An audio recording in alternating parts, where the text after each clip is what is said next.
ओम नमः चंडिकाय। ओम जगदम्बिकाय नमः। व्यास जी बोले, राजन, हयियों की उत्पत्ति का इतिहास बताता हूँ, सुनो।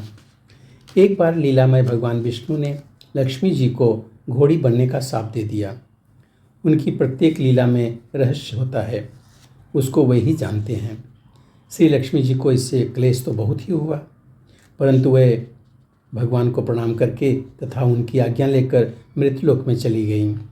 और जहाँ सूर्य की पत्नी ने पूर्व समय में अत्यंत कठिन तप किया था, वहीं भगवती लक्ष्मी घोड़ी का रूप बन धारण करके रहने लगीं।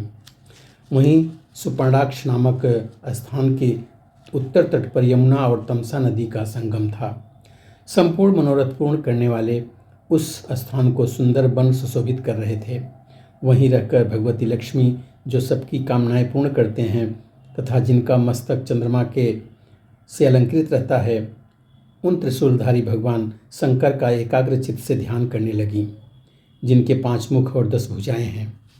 भगवती गौरी अर्धांगिनी बनकर जिनकी शोभा बढ़ा रही हैं, जिनका कपूर के समान गौर शरीर अत्यंत प्रकाशमान है, जिनका कंठ नीला है और 3 आँखें हैं, जो बाघंबर पहने हुए और हाथी के चर्म की चादर ओढ़े हुए हैं, जिनके गले में नरमुंड की माला सुशोभित है तथा जो सांप का यज्ञोपवीत पहने हुए हैं, उन भगवान शंकर के ध्यान में लक्ष्मी जी संलग्न हो गई।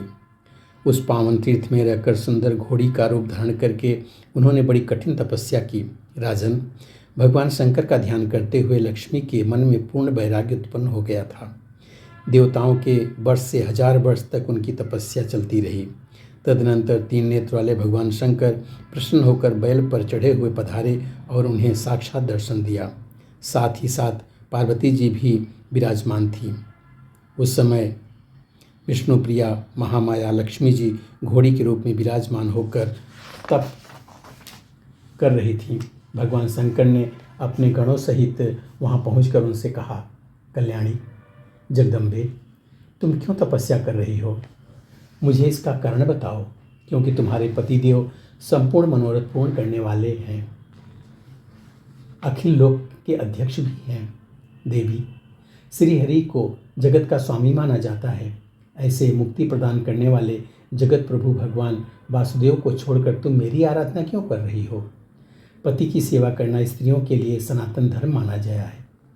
पति चाहे कैसा भी हो, कल्याण की अभिलाषा रखने वाली स्त्री सदैव उनकी सेवा में तत्पर रहती है। फिर नारायण तो सबके लिए निरंतर परम पूज्य हैं। सिंधुजे, ऐसे देवेश्वर श्रीहरि को छोड़कर तुम मेरी क्यों उपासना कर रही हो? लक्ष्मी जी ने कहा, आशुतोष, महेशान, शिव और देवेश, कल्याण कहलाने वाले दयान सिंधो, मेरे पतिदेव ने मुझे श्राप दे दिया है। आप उस श्राप से मेरा उद्धार करने की कृपा कीजिए। संभो, उन्होंने श्राप से छुटकारा पाने का उपाय भी बतला दिया है। उन्होंने कहा है, कमलालय, जब तुमसे पुत्र उत्पन्न हो जाएगा, तब श्राप से मुक्त होकर के वैकुंठ में स्थान पा जाओगी। भगवान पतिदेव के यूँ कहने पर मैं तपस्या करने के विचार से इस तपोवन में आ गई। संपूर्ण मनोरथ पूर्ण करने वाले आप परम प्रभु को मैंने अपना आराध्य बना लिया। देव, इस समय मैं पतिदेव के सानिध्य से वंचित हूँ। मुझे धर्मपत्नी को छोड़कर वे वैकुंठ में विराज रहे हैं।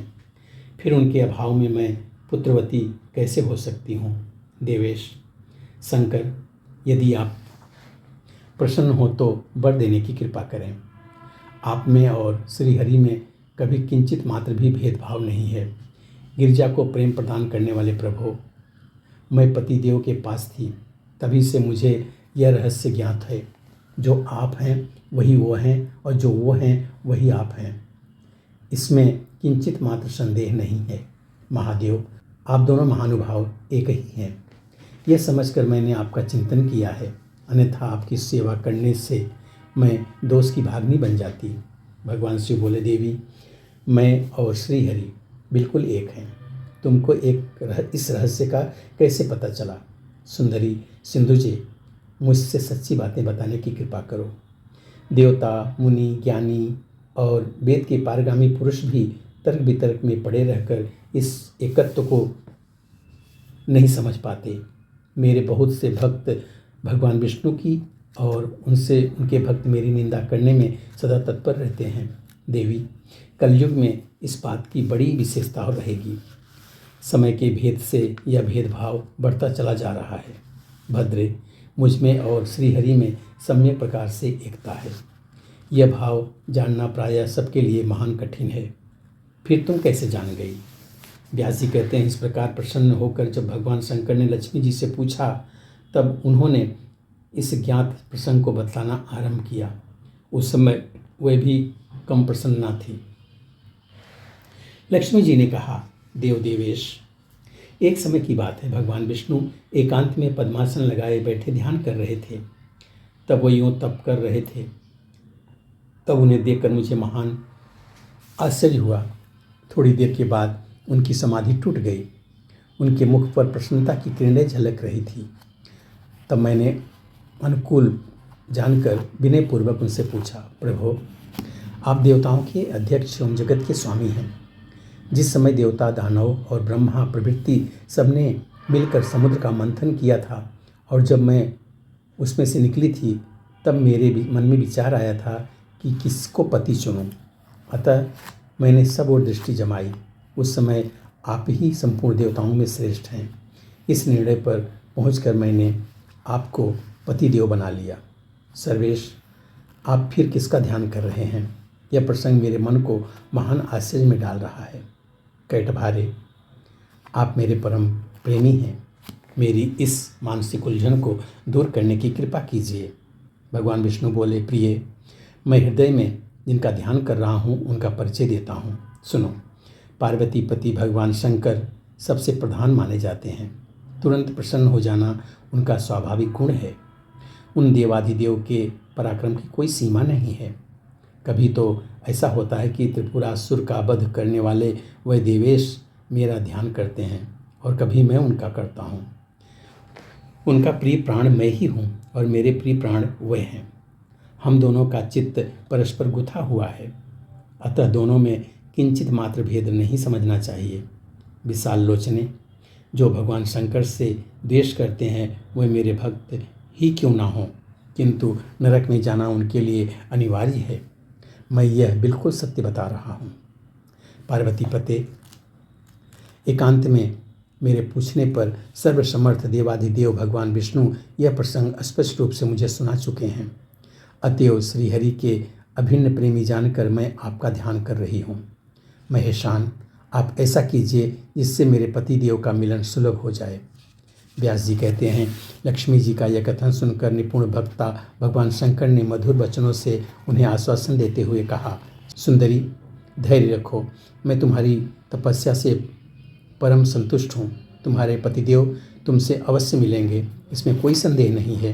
हे जगदीश्वर, मुझसे प्रेरित होकर तुम्हारी कामना पूर्ण करने के लिए अश्वकारोह धारण करके यहीं आएंगे। मैं उन मधुसूदन श्रीहरि को इस प्रकार उत्साहित करूंगा जिससे वह अश्वरूप धारण करके यहाँ आ जाएं।